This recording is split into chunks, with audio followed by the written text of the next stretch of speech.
Hello student, हम लोग glycerol को कवर कर रहे थे। ग्लिसरॉल की मेथड ऑफ प्रिपरेशन को कवर कर लिया था। आज हम लोग कवर करेंगे ग्लिसरॉल की केमिकल प्रॉपर्टीज़। ग्लिसरॉल की जो केमिकल प्रॉपर्टीज़ होती हैं आपके एग्जाम के पॉइंट ऑफ व्यू से बहुत ज़्यादा मोस्ट हुआ करते हैं ना। तो हम लोग एक एक केमिकल प्रॉपर्टीज़ को कवर करेंगे। अगर आपने केमिकल प्रॉपर्टीज़ जो भी मैं कवर करा रहा हूँ सब कर लिया आपने केमिकल प्रॉपर्टीज़ को, अगर माइंड में सेव कर ली जैसा भी मैं बताऊँ आपको, तो आप यकीन मानिएगा ग्लिसरॉल की केमिकल प्रॉपर्टीज़ में आपके एग्जाम में जो भी क्वेश्चन आएगा आप लोग कवर करके आएंगे ही आएंगे। चलिए बात करते हैं ग्लिसरॉल की केमिकल प्रॉपर्टीज की। सबसे पहले हम लोग ग्लिसरॉल की केमिकल प्रॉपर्टीज में कवर करेंगे रिएक्शन विथ HI। किसके कवर करेंगे? Reaction with HI। Reaction with HI बहुत ज़्यादा मोस्ट है आपके एग्जाम के पॉइंट ऑफ व्यू से, है ना। जो ग्लिसरॉल होता है HI के साथ टू टाइप से रिएक्शन करता है। क्या मैंने कहा? ग्लिसरॉल जो होता है HI के साथ दो प्रकार से रिएक्शन करता है। दो प्रकार से जो रिएक्शन होती है वो सबसे पहले क्या करता है, ग्लिसरॉल HI की लिमिटेड अमाउंट में HI की कम अमाउंट के साथ लेस अमाउंट के साथ रिएक्शन करता है और एलाइल आयोडाइड का फॉर्मेशन करता है। फिर से सुने, ग्लिसरॉल HI की कम अमाउंट के साथ कम मात्रा के साथ रिएक्शन करता है और एलाइल आयोडाइड का फॉर्मेशन करता है। अगर हाई अमाउंट के साथ मोर अमाउंट के साथ HI रिएक्शन करे ग्लिसरॉल के साथ तो आइसोप्रोपाइल आयोडाइड का फॉर्मेशन होगा। फिर से सुने, कम मात्रा के साथ क्या, कम अमाउंट के साथ क्या होगा आपका? एलाइल आयोडाइड का फॉर्मेशन होगा। हाई अमाउंट के साथ एक्सेस ऑफ HI के साथ क्या होगा आपका? आइसोप्रोपाइल आयोडाइड का फॉर्मेशन होगा। जस्ट समझना ध्यान से। देखो ये आपका ग्लिसरॉल है, जस्ट समझने की कोशिश करना।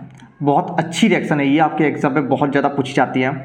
ये आपका ग्लिसरॉल है। HI यहाँ पे HI की रिएक्शन करा रहे हैं हम लोग, ठीक है। HI की लिमिटेड अमाउंट ले ली मैंने, है ना। HI की लेस अमाउंट है, यहाँ पे HI रिएक्शन करेगा। जस्ट समझने की कोशिश करना। ये हमने आपको पहले भी ये रिएक्शन बताई है आपको कैसा होगा। यहाँ पे OH माइनस होगा, यहाँ पे प्लस होगा, यहाँ पे OH माइनस, यहाँ पे प्लस, यहाँ पे OH माइनस, यहाँ पे प्लस। क्योंकि आपको पता है अगर एल्कोहल जो होता है, एल्कोहल जो हुआ करता है वो हेलोजन एसिड से रिएक्शन कर लेता है तो बेस की तरह बिहेव करता है, पता है आपको। तो होगा क्या, ये पॉजिटिव होगा, ये नेगेटिव। इसका OH माइनस, इसका H प्लस, H2 निकल जाएगा। इसका OH माइनस, इसका H प्लस, H2 निकल जाएगा। इसका OH माइनस, इसका H प्लस, H2 निकल जाएगा। I माइनस किससे जुड़ेगा? I माइनस किससे जुड़ेगा? CH2 पॉजिटिव से। I माइनस किससे जुड़ेगा? CH2 positive. I माइनस किससे जुड़ेगा? CH2 पॉजिटिव से। क्या बनेगा ये? CH2I बनेगा, CH2I और CH2I बनेगा। जब मैंने आपको ग्लाइकोल बताया था, ग्लाइकोल की केमिकल प्रॉपर्टीज पढ़ाई थी, ग्लाइकोल की रिएक्शन HI के साथ कराई थी, तो हमने कुछ इस तरीके से बताया था, यदि ऐसा कुछ होता है पास पास वाले कार्बन पे आयोडीन आता है, इस तरीके से यदि ऐसा कुछ होता है पास वाले कार्बन पे आयोडीन आता है तो वो अनस्टेबल होता है। वो अनस्टेबल का मतलब क्या है? ये I यहाँ से, ये I यहाँ से निकल जाता है। अगर पास वाले कार्बन पे आयोडीन जुड़ा होता है तो वो अनस्टेबल होता है। दोनों I2 निकल जाते हैं, ये I दोनों निकल जाएंगे I2 के फॉर्म में और इनके बीच में बॉन्ड आ जाएगा। क्या बनेगा? CH2 डबल बॉन्ड CH2, कुछ इस तरीके से। फिर से सुने, CH2I है, सिंगल बॉन्ड CH2I है, ठीक। पास वाले कार्बन पे आयोडीन है तो I2 निकल जाएगा, क्या बनेगा? CH2 double bond CH2। अगर हम ऐसा कुछ कहें, जैसे समझने की कोशिश करना, अगर हम ऐसा कुछ कहें, आपसे कह दिया जाए बताओ जरा क्या बनेगा, तो ये क्या होगा? ये पास वाले कार्बन पे I है तो क्या होगा? ये दोनों I2 निकल जाएंगे, इनके बीच में क्या आ जाएगा? Double bond I, CH3 CH double bond CH2 हो जाएगा। बात समझ में आ गई होगी। अगर हम ऐसा कुछ कहें, आपसे बोला जाए बताओ यहाँ से I2 निकलेगा, तो आप कहेंगे नहीं, यहाँ से I2 नहीं निकलेगा सर। यहाँ से ये पास वाले कार्बन पे I नहीं है, ये देखो यहाँ पे कार्बन, पहले कार्बन पे, यहाँ पे तीसरे कार्बन पे I है, तो यहाँ से I2 नहीं निकलेगा आपका। ये कंपाउंड स्टेबल है, जबकि ये वाले कंपाउंड कैसे होते हैं? अनस्टेबल होते हैं। आपको दिख रहा है? एक मिनट, हाँ आपको क्लियर दिख रहा है। चलिए अब चलो ऊपर चले, यहाँ पे देखो, यहाँ पे देखो, क्या ये वाला स्टेबल होगा? आप कहेंगे सर बिल्कुल नहीं होगा, क्योंकि पास वाले कार्बन पे क्या है? आयोडीन है। तो आयोडीन पास वाले कार्बन पे है तो ये I2 निकल जाएगा, ये I2 आपका निकल जाएगा, ये आपका I2 निकल गया। तो होगा क्या, CH2 इनके बीच में क्या आ जाएगा, डबल बॉन्ड, ये CH2 नहीं है CHI है, ठीक है, इनके बीच में क्या आ जाएगा, डबल बॉन्ड आएगा, मतलब क्या बनेगा, CH2 double bond CH single bond CH2I। इस कंपाउंड का नाम होता है एलाइल आयोडाइड। एलाइल आयोडाइड क्या होता है, एलाइल आयोडाइड हुआ करता है। बात समझ में आ गई होगी आपको, है ना। क्या मैंने कहा, फिर से समझिए एक बार, कि अगर पास पास वाले कार्बन पे आई होते हैं तो इनके बड़े साइज की वजह से ये I2 निकल जाता है, और जिन कार्बन के पास आई होते हैं, जहाँ से I2 निकलता है, उनके बीच में क्या आ जाता है, एक बॉन्ड पड़ जाता है, मतलब सिंगल का क्या हो जाएगा, डबल हो जाएगा। यहाँ पर भी देखें, ये क्या निकल जाएगा, I2 निकल जाएगा, इनके बीच में क्या आ जाएगा, डबल बॉन्ड आ जाएगा।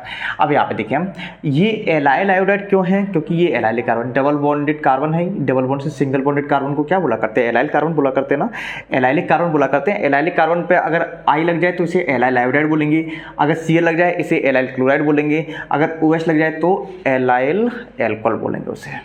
बात समझ में आ गई होगी।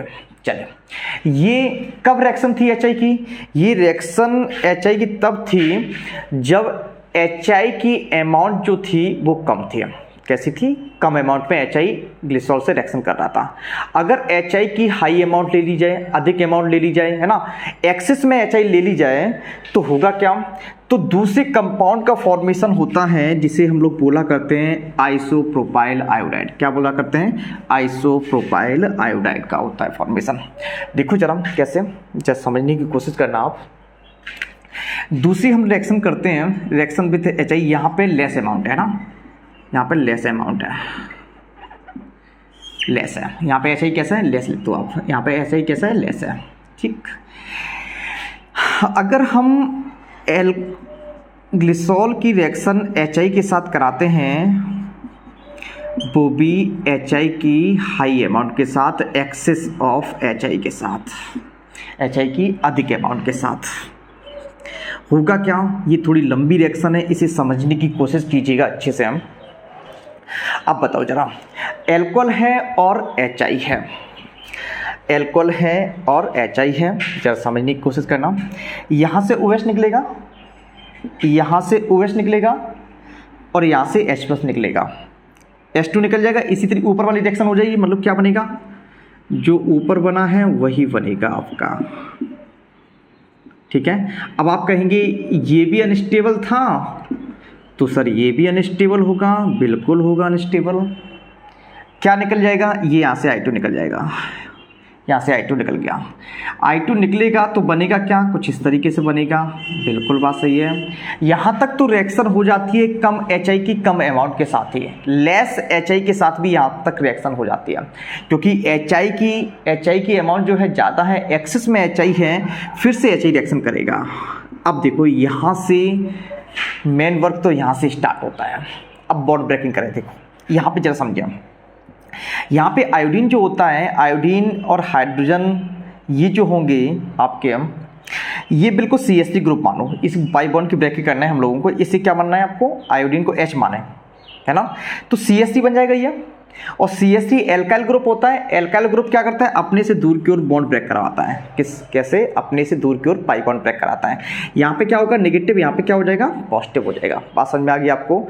यहाँ पे आयोडीन को क्या माने, बिल्कुल H माने, क्योंकि इलेक्ट्रोनेगेटिविटी ज़्यादा डिफरेंस होता नहीं है हाइड्रोजन और आयोडीन में, तो क्या बनेंगे, CH3 मान लेंगे इसे, और CH3 अगर मान लेंगे तो एल्काइल ग्रुप बन गया। Alkyl group pi bond, alkyl group कौन सा इफेक्ट शो करता है, हाइपर कंजुगेशन इफेक्ट शो करता है, और कौन सा इफेक्ट शो करता है, इंडक्टिव इफेक्ट शो करता है।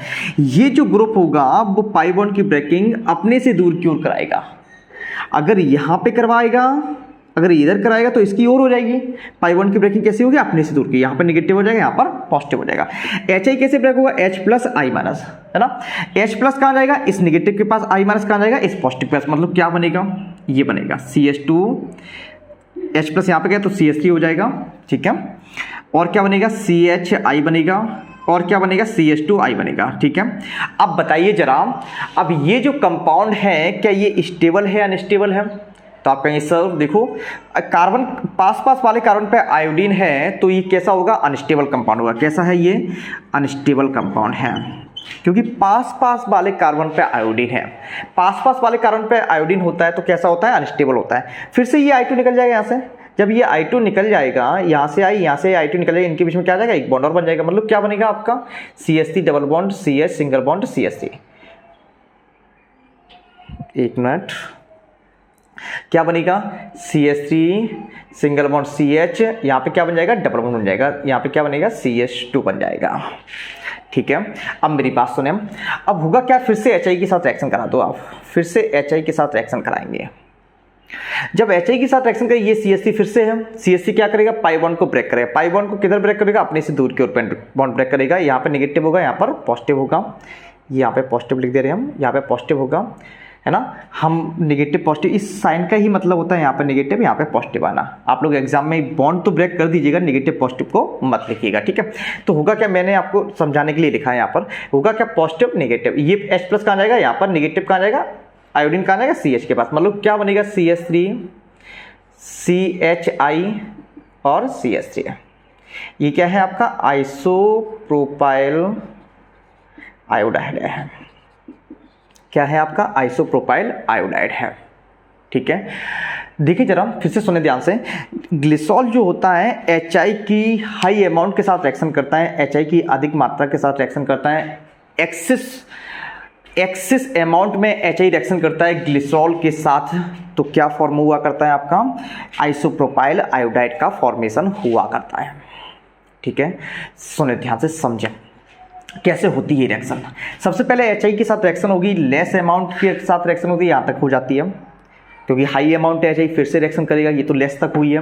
HI फिर से रिएक्शन करता है तो ये वाला अनस्टेबल कंपाउंड बनता है। मैंने बता दिया था HI कैसे रिएक्शन करता है, इस बार बॉन्ड यहाँ पे ब्रेक होता है, यहाँ पे नेगेटिव, यहाँ पे पॉजिटिव, H प्लस यहाँ पे, I माइनस यहाँ पे, ये फिर से अनस्टेबल बन गया, प्रोपीन बन गया। फिर से HI रिएक्शन करता है तो यहाँ पे आके रिएक्शन बंद होती है। ठीक है, यहाँ पे ये फाइनल प्रोडक्ट है आपका, कौन सा, आइसोप्रोपाइल आयोडाइड है। आपके ऑब्जेक्टिव क्वेश्चन में भी ये आया करता है कि क्या फॉर्म होता है जब ग्लिसरॉल की reaction excess amount of HI से कराते हैं, एक्सेस ऑफ HI से कराते हैं, है ना। तो बताओ क्या फॉर्म होगा आपका, आइसोप्रोपाइल आयोडाइड का फॉर्मेशन होगा। बात समझ में आ गई होगी। ठीक है, पहले क्या था, लेस अमाउंट में जब HI रिएक्शन करता है तो क्या बना करता है आपका, क्या बना करता है, एलाइल आयोडाइड बनता है। अगर हाई अमाउंट में, ज़्यादा अमाउंट में HI रिएक्शन करता है ग्लिसरॉल से, क्या बना करता है, आइसोप्रोपाइल आयोडाइड बना करता है। समझ में आ गई होगी ना, आ गई ना, चलिए आ गई होगी। चलो यहाँ पे देखिए जरा, अब हम लोग ये रिएक्शन विद HI मैंने कवर कर ली, ये बहुत ज़्यादा मोस्ट रिएक्शन थी। ठीक है, आप लोग इसे अच्छे से कवर कर लीजिएगा। अगर आपको HCl और HBr की रिएक्शन को कवर करना है तो आप अपनी बुक को उठाइएगा, HCl HBr की रिएक्शन को कवर कर लीजिएगा। ठीक है, चलिए हम, और HCl और HBr की रिएक्शन ज़्यादा आपके एग्जाम में आया नहीं करती है। ठीक है, HI की रिएक्शन आती है आपके एग्जाम में, तो हमने HI की रिएक्शन को बहुत अच्छे से कवर करा दिया। नेक्स्ट हम लोग बात करेंगे reaction with oxalic acid. Number second chemical properties कौन सी है, रिएक्शन विथ ऑक्जेलिक एसिड, बहुत ज़्यादा मोस्ट है ऑक्जेलिक एसिड। ये भी आपके एग्जाम में बहुत ज़्यादा पूछी जाती है।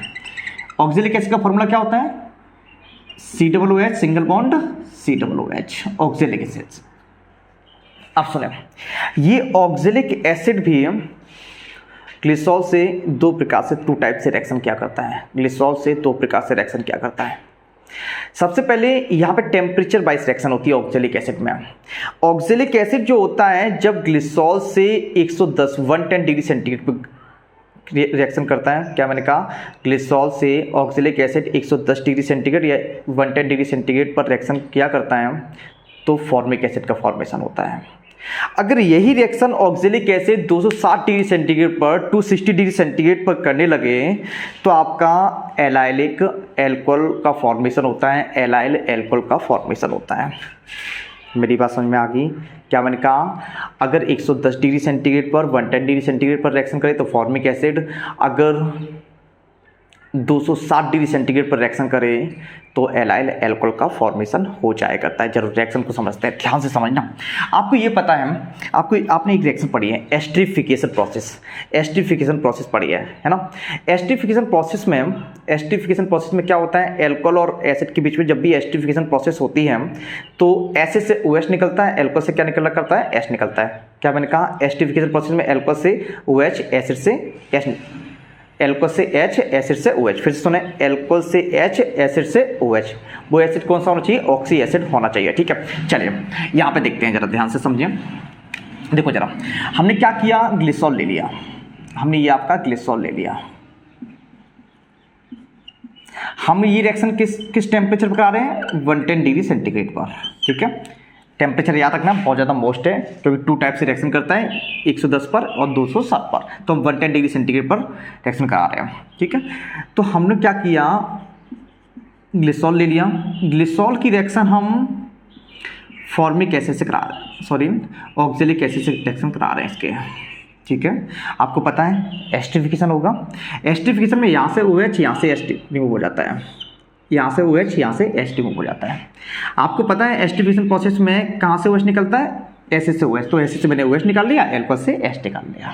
ठीक, यहाँ पे जरा समझिए ध्यान से, क्या होगा, CH2 है, CH2O है, ठीक है, CHOH है और CH2OH है। ठीक, अब ये ऑक्सीजन किससे लगेगा जाके, ये ऑक्सीजन किससे लगेगा? OC से, और OC से कौन जुड़ा है? COOH। OC से कौन जुड़ा है? COOH जुड़ा है, COOH जुड़ा है। समझ में आ गया आपको? अब इसे हीट करते हैं आप लोग।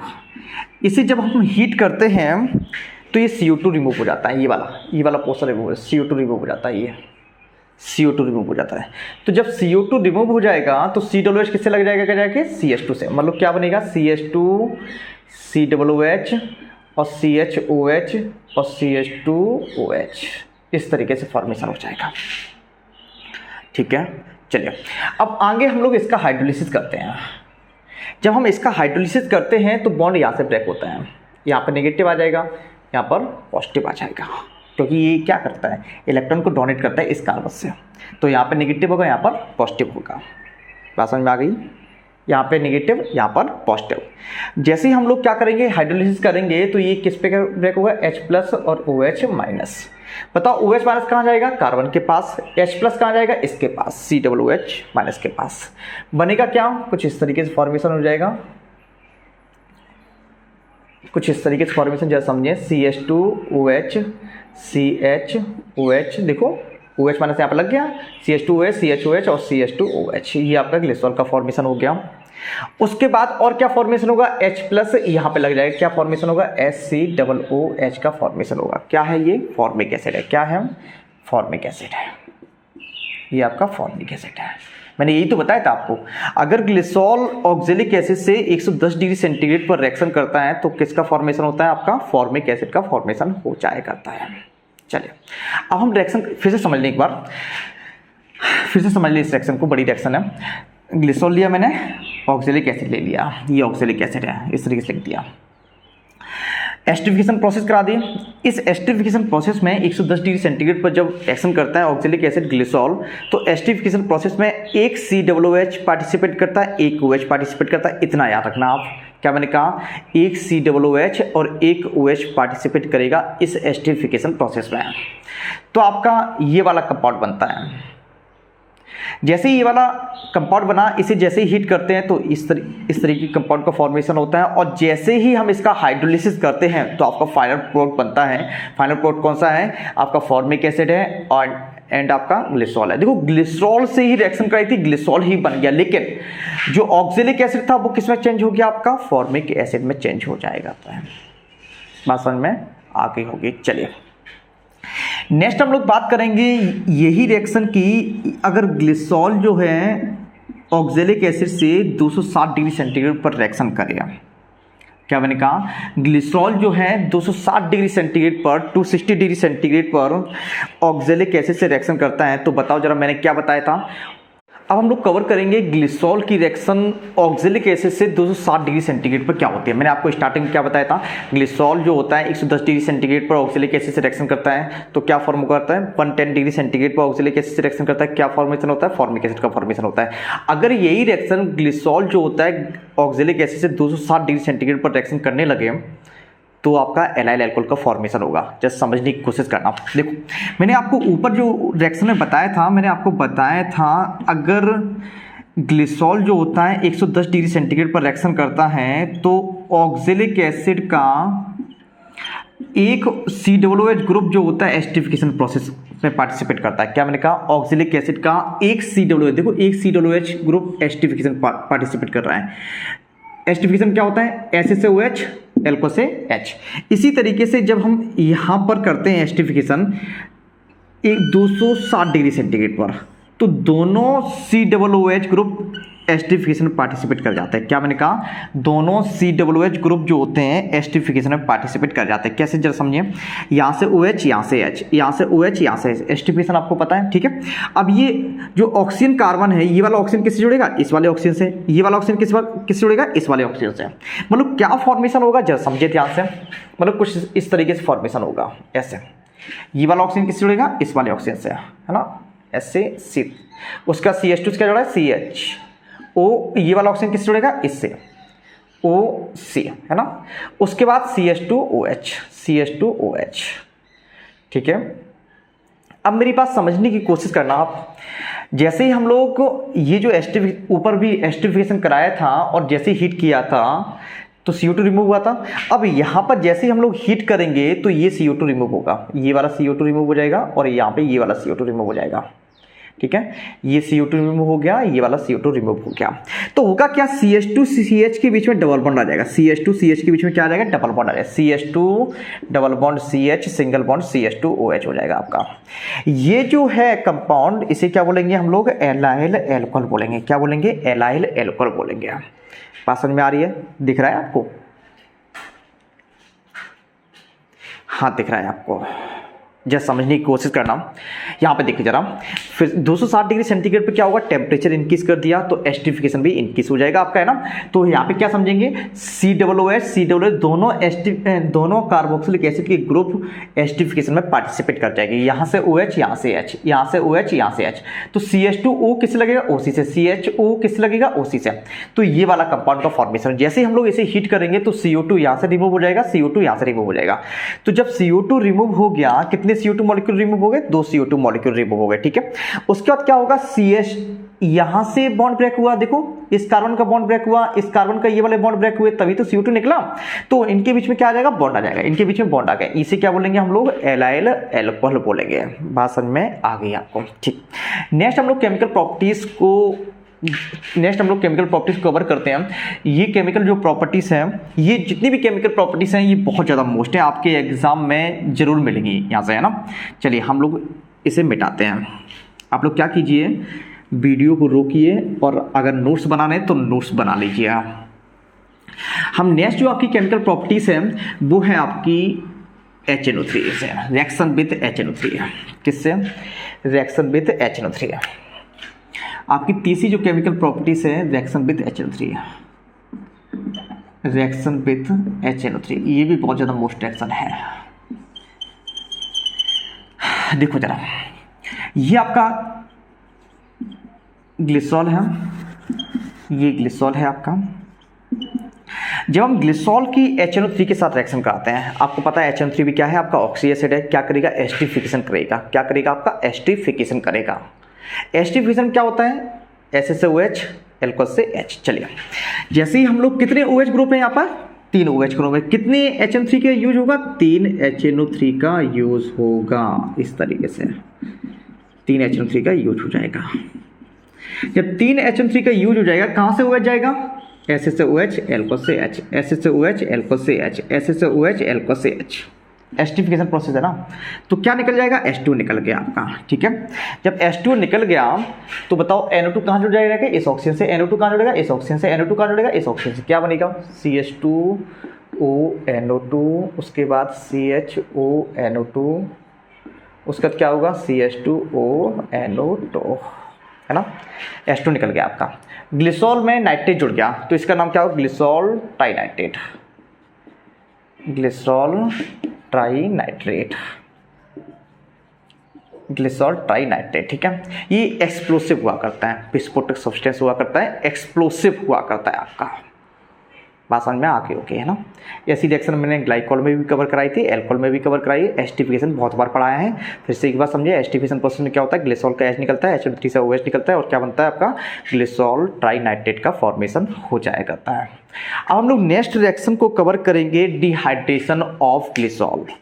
बहुत ज़्यादा मोस्ट है, मतलब कि हर साल आ जाने वाला ये क्वेश्चन होता है डिहाइड्रेशन ऑफ ग्लिसरॉल। वैसे इसकी केमिकल प्रॉपर्टीज जितनी भी मैंने कराई हैं सारी बहुत ज़्यादा मोस्ट हैं, ठीक है। चलिए इसे मिटाते हैं हम लोग, लिख लीजिएगा है ना।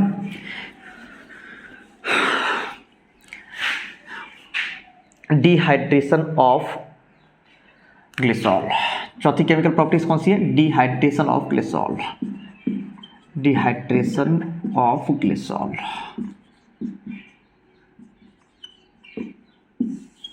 आप यहीं पे लिख दीजिएगा फॉर्मेशन ऑफ एक्रोलाइन। फॉर्मेशन ऑफ एक्रोलाइन बहुत ज़्यादा मोस्ट हुआ करती है रिएक्शन। आप क्या कीजिएगा, ग्लिसरॉल का फॉर्मूला लिखिएगा, ग्लिसरॉल का फॉर्मूला लिखिएगा, ठीक है। KHSO4 के साथ इसे हीट कर दीजिए, KHS4 आओ कंसंट्रेट H2SO4 के साथ हीट कर दीजिएगा, है ना। P2,5P कभी कभी ले लिया जाता है। होगा क्या, एक्रोलाइन का फॉर्मेशन होगा, बस इतना याद रखना है। क्या होगा, एक्रोलाइन का फॉर्मेशन होगा। एक्रोलाइन का फॉर्मूला पता है आपको, H2 निकल जाते हैं आपसे, यहाँ से 2H2 निकल जाएगा आपका यहाँ से, ठीक है। एक्रोलाइन का फॉर्मेशन होगा, क्या होगा, CH2 double bond CH single bond CHO। क्या मैंने कहा, CH2 डबल